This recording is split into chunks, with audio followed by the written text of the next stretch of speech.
Hello, welcome to Venice on NTA International. I am Musbat and Wahab. Let's see the headlines.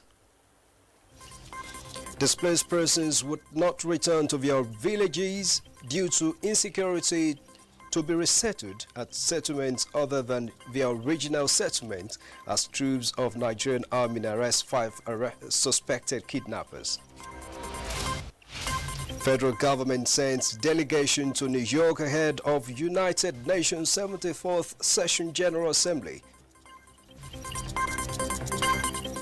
Nigeria-born Anthony Joshua vows to reclaim his IBF, WBA, WBO belts after a sensational heavyweight world title defeat by Andy Ruiz. Thanks a lot for joining us. President Muhammadu Buhari is back in Abuja after attending the 14th Organization of Islamic Countries Summit in Saudi Arabia. And former head of state General Abdulsalami Abubakar has given reasons for his absence at the 2019 presidential inauguration ceremony in Abuja. This was while speaking with State House correspondent after an audience with President Muhammadu Buhari on the margins of the just concluded summit on the OIC in Mecca, Kingdom of Saudi Arabia. State House correspondent Adamu Sambo will bring us the report in our subsequent bulletins.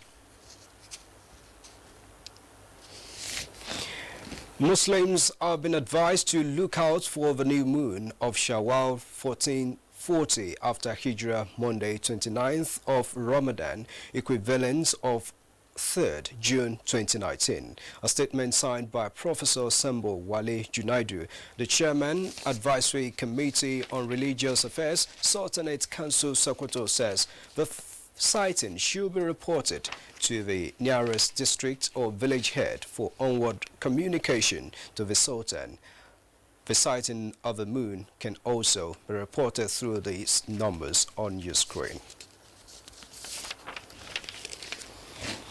The federal government has declared Tuesday 4th and Wednesday 5th of June 2019 as public holidays to mark the Muslim Eid al-Fitr celebration.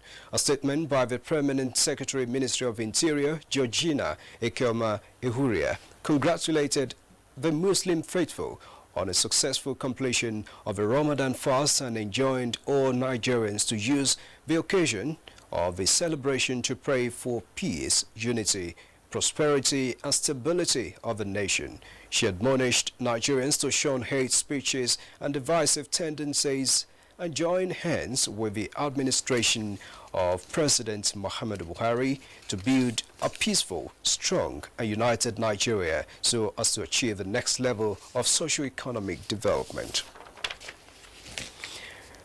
Islamic clerics are of the views that development can take place only in a society devoid of crisis.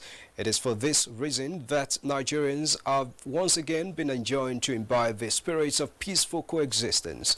This was amidst of discourse of a maiden Ramadan lecture organized by NTA Asaba. The report. Faithful from all walks of life converged on the famous NTA Bamboo Arena for a noble cause. Islamic clerics were on hand to harp on the need for Nigerians to foster unity and love. We must unite because in unity you have peace, you have growth, you have development, you have everything that is positive. What I want to say is Allah says, La ikraha fi din. There is no compulsion in religion. I would not force the general manager of NTA to become a Muslim. Abadan. It's a thing of choice. One of those entrusted with the responsibility of ensuring peace and tranquility in the state is the Commissioner of Police Delta State Command, Adeyinka Adeleke, who was presented by SP Lawan Salahuddin. We are all one, and there is a wisdom by making all different, Muslim and non-Muslim. He has a wisdom behind it. If you understand identities, you know my identity, I know your identity, I know where to respect you, you know, we will be able to live together. The General Manager NTA Asaba is Richard Yabo. We decided to do this.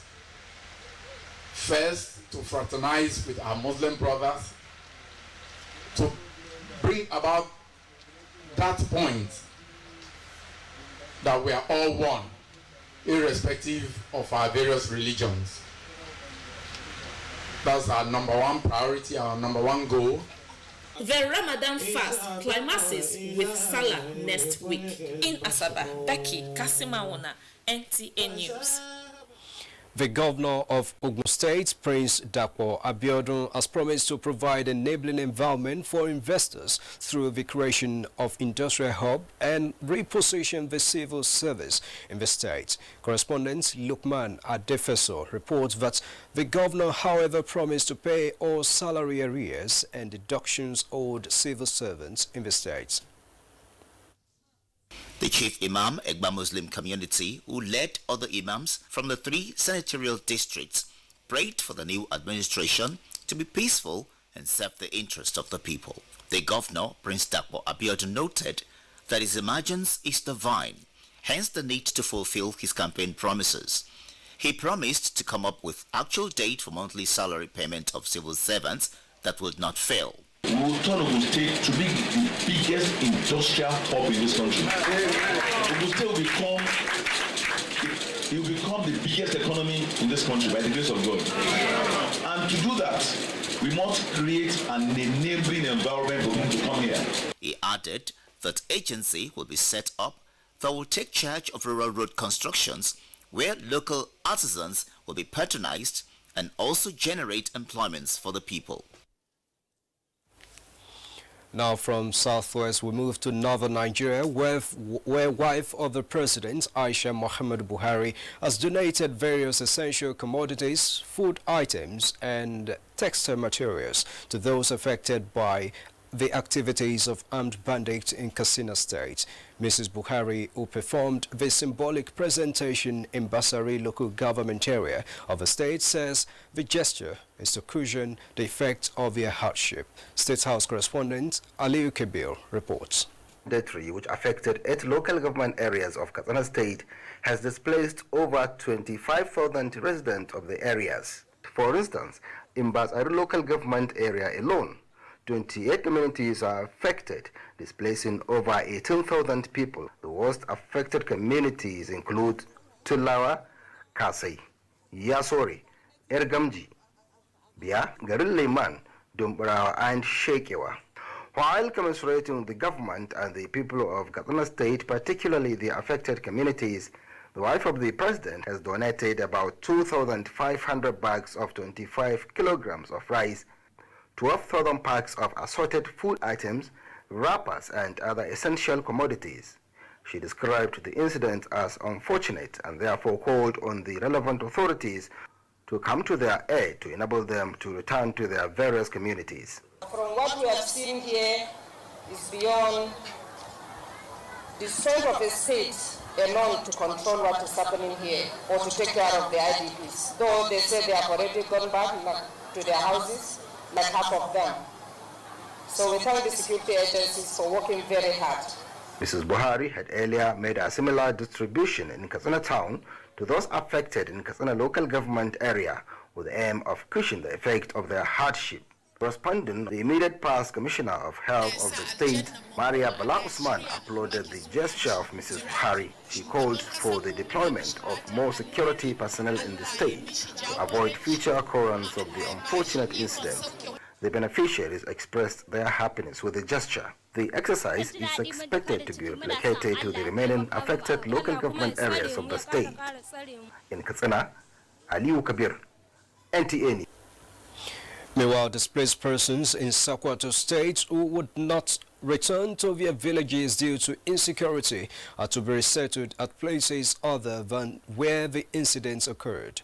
Governor Aminu Gwaziri Tambuwal said this when he visited the IDP camp at Raba local government area of the state.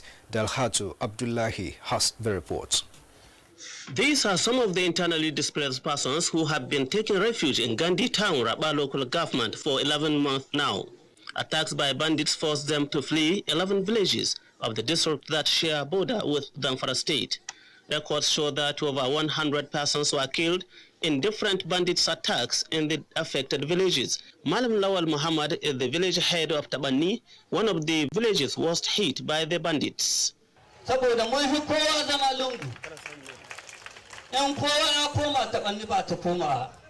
He appealed to the state government to see the possibility of establishing another settlement for his subjects.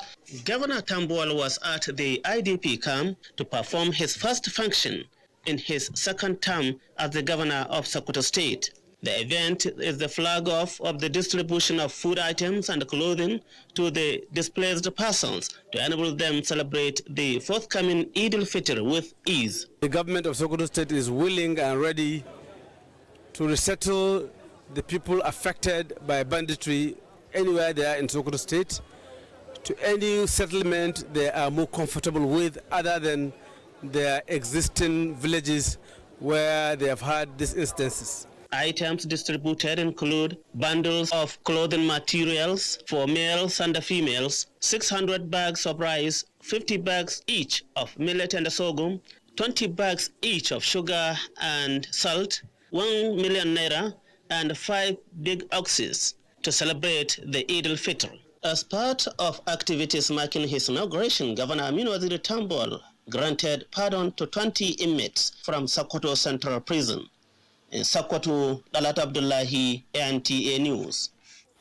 And troops of the Nigerian army have arrested 5 suspected kidnappers near Sheme village along Ruwan Godia Forest in Katsina State.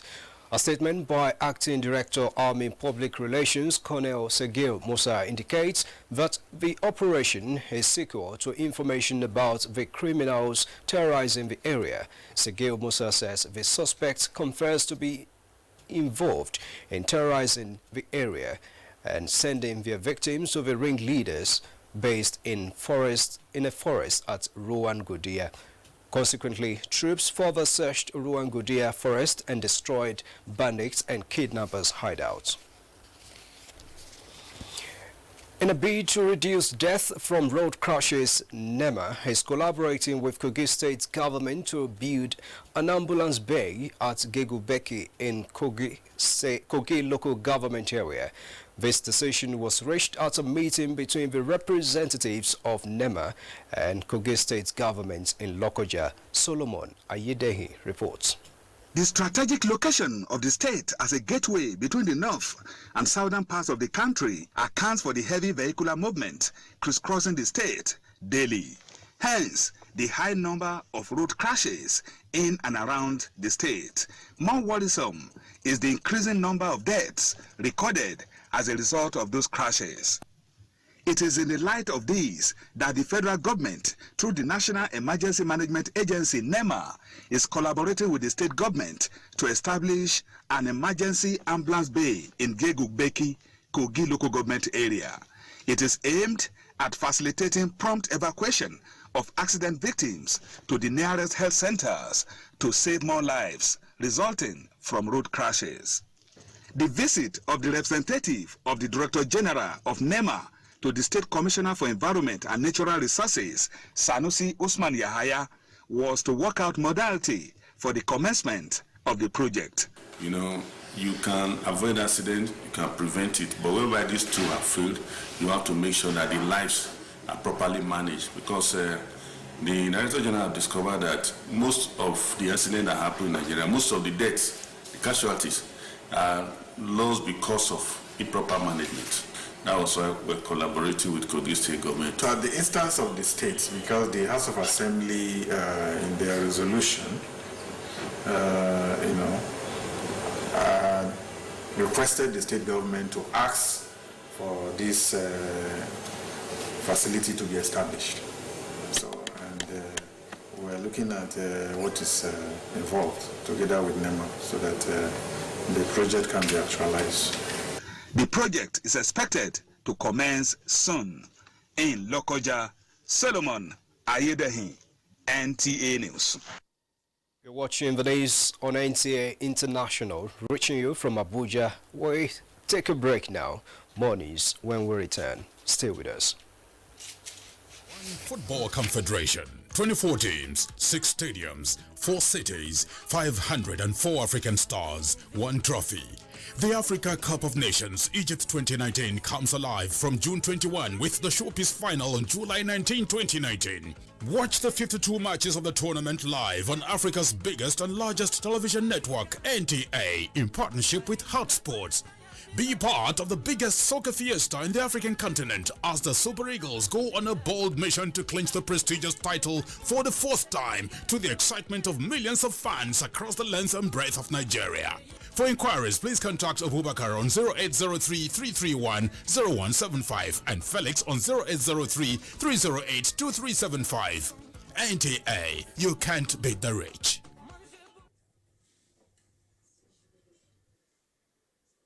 Staying tuned into the news on NTA International, we earlier told you that former head of state General Abdulsalami Abubakar has given his reasons for his absence at the 2019 presidential inauguration ceremony in Abuja. Let's hear him out. President Muhammadu Buhari received the former head of state General Abdulsalami Abubakar at the Royal Guest Palace in the holy city of Makkah. Their meeting was held behind closed doors for about 30 minutes, but details were not made public.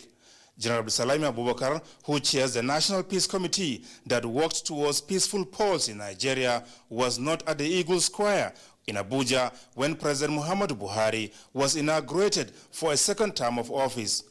NTA News sought to know why. You have seen me where I am. I left Nigeria in the middle of Ramadan for my Umrah, and that's why I was not able to come. And the president is aware of my absence. So what have you been here? What have you been praying for Nigeria? Certainly we have been praying for peace, for our economy to return, and so that we can have peace and have a country that everybody can be pleased with. So what do you wish President Muhammadu Buhari in the next level? Well, I wish him well, and I want him to, like the slogan said, take Nigeria to a higher level of prosperity, of security, and of democratic actions. Meanwhile, President Muhammadu Buhari is back in Abuja after the 14th summit of the Organization of Islamic Cooperation in the Kingdom of Saudi Arabia. He was received on arrival at the Nnamdi Azikiwe International Airport, Abuja, by his Chief of Staff, Abba Kyari, Inspector General of Police, Muhammad Adamu, the Permanent Secretary, FCT, Mr. Chinyaka Oha, and other senior government officials. In Abuja, Adamu Sambu, NTA News. The federal government has sent a delegation to New York ahead of United Nations General Assembly President election scheduled to hold on the 4th of June 2019. The delegation, which is at the instance of President Muhammadu Buhari, is led by the Permanent Secretary, Ministry of Foreign Affairs, Ambassador Mustafa Lawal Suleiman. A statement by the Senior Special Assistant to the President on Media and Publicity, Garba Shehu, indicates that the delegation is to support Nigeria's candidate, Professor Tijani Mohammed Bande, permanent representative of Nigeria to the United Nations. If elected, Professor Bande, who will be the 2nd Nigerian to become President of the United Nations General Assembly after Major General Joseph Garba, who held the position between 1989 and 1990. President Buhari is confident that Nigeria's imminent presidency of the 74th session of the United Nations General Assembly provides the opportunity to accentuate Nigeria's voice on political, social, economic, and environmental challenges facing the world. Earlier in the year, outgoing President of the United Nations General Assembly, Maria Espinosa, spoke on the strategic place of Nigeria ahead of the 74th session. A very well-respected voice at the United Nations. Nigeria is going to take over the presidency of the General Assembly next year, and we are preparing for that transition, of course. And it's a very well-deserved position because Nigeria has contributed a great deal to the United Nations. Nigeria is now member of the Human Rights Council. It has chaired the group of countries that are troop contributing countries to our peacekeeping operations. Nigeria also is well respected because it's a country that has been at the forefront in fighting against apartheid. So it is a very reliable and important partner of the United Nations, and this is going to bring prosperity and future for the 30 million people depending on Lake Chad. It's worthwhile, and I'm sure that the resources are there, and we need to appeal to the...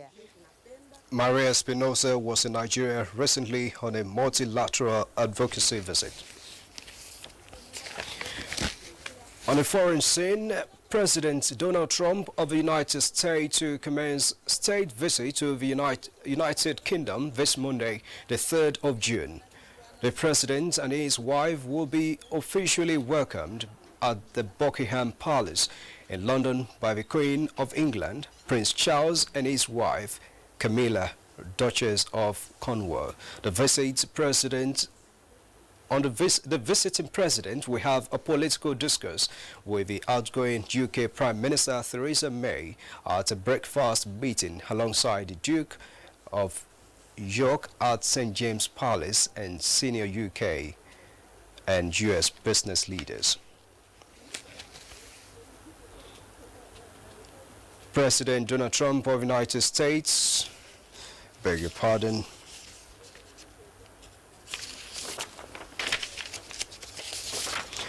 okay, let's take a look at the world in 6 days with Adebola Brookslyn Sunday. Welcome to this segment of the news where we bring you some stories that made headlines from outside Nigeria in the last 6 days. We told you that President Cyril Ramaphosa of South Africa reduced the number of ministers. Welcome to this segment of the news where we bring you some stories that made headlines from outside Nigeria in the last 6 days. We told you that President Cyril Ramaphosa of South Africa reduced the number of ministers from 36 to 28 after combining a number of departments in the process of reconfiguring the states, which he said was still ongoing. President Cyril Ramaphosa got praises for leading by example, they said, and implementing equality between men and women after announcing that women will make up half of his executive. And in Bangladesh, 16 people were charged over the shocking murder of a teenager who was burnt to death after reporting sexual harassment. 19-year-old Nusrat Jahan Rafi was doused with kerosene and set on fire on the roof of her Islamic school on 6th of April, days after filing a complaint. They had planned to make it look like a suicide, police said, but Ms. Rafi, who suffered burns to 80% of her body, was able to give a statement before she died on 10th of April.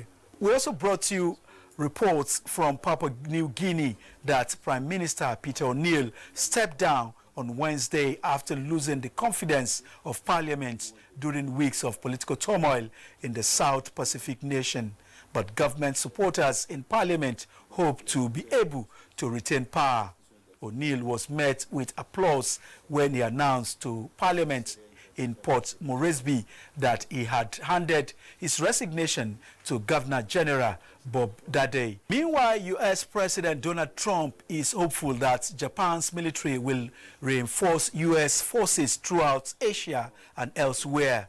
Trump's comment followed his inspection of Japan's largest warship, the Kaga, a helicopter carrier designed to carry submarine hunting helicopters to distant waters.